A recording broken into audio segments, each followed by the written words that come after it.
Sabi Africa. No Africa. No Africans. Pioneering role. Insights, engineering, and technology. Sabi African Network, illuminating Africa's narrative as pioneers in science, engineering, and technology. Flood wisdom, indigenous water management in wetlands.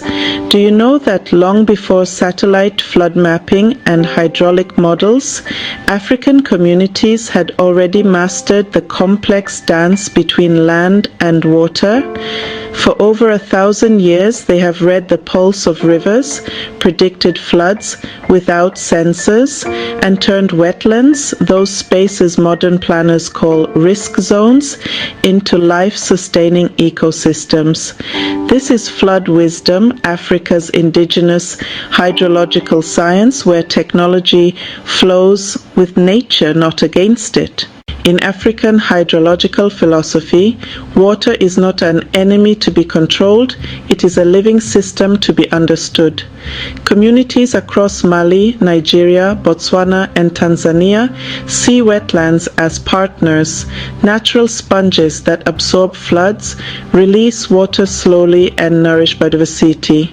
Instead of fighting water with concrete, they engineered harmony, a principle now echoing in global climate policy under the term nature-based solutions. Take the Niger Delta or the Okavango floodplain, both managed for centuries by indigenous communities. By conserving vegetation and seasonal water pathways, these wetlands act as vast hydraulic regulators. They absorb floodwaters, filter sediments, recharge aquifers, and prevent downstream catastrophes, all without a single concrete wall. What engineers today model as natural flood management, NFM, African ancestors implemented intuitively through ecological literacy and respect. In Mali's inner Niger Delta, farmers mastered recession agriculture, locally called wallow. They plant crops in soils enriched and softened by retreating floods, using generations of hydrological data observed in the river's rise and fall. In East Africa, contour and terrace farming along floodplains slows runoff, increases infiltration, and stabilizes the soil, turning potential flood zones into resilient food systems. Every contour line is a calculation. Every planting season, a proof of thousands of years of environmental intelligence.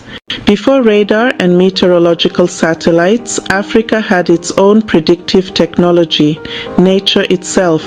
In Eswatini, the Swazi people watched the nesting height of the Emalo-Koloko bird. High nests mean heavy floods. In Malawi, hippos and snakes moving unusually signal rising waters. Across West Africa, trees bloom early or late to warn farmers when rain or floods will shift. These are not myths, they are behavioral data encoded in ecological observation. Africa's version of biosensors, calibrated by time and experience. But Africa's flood wisdom is not just ecological, it is institutional. In places like Zimbabwe's Hwedza district, sacred wetlands are protected by taboos.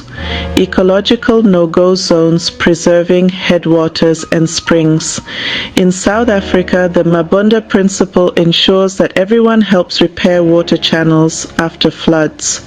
This is social hydrology, where governance, culture, and ecology interlock to sustain both people and the planet.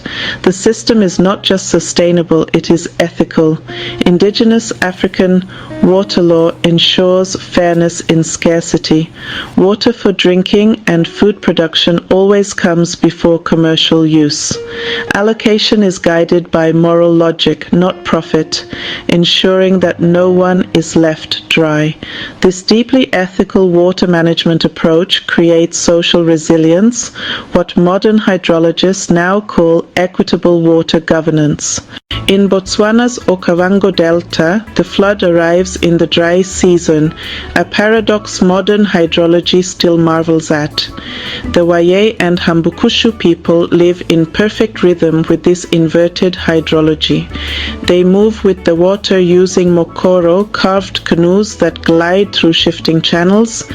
As waters retreat, they switch to footpaths and seasonal fishing using dumbu traps, a living choreography between people and pulse, land and livelihood. Nothing is wasted, nothing is forced. Today the world spends billions building levees, while Africa's indigenous systems quietly demonstrate superior resilience at zero carbon cost.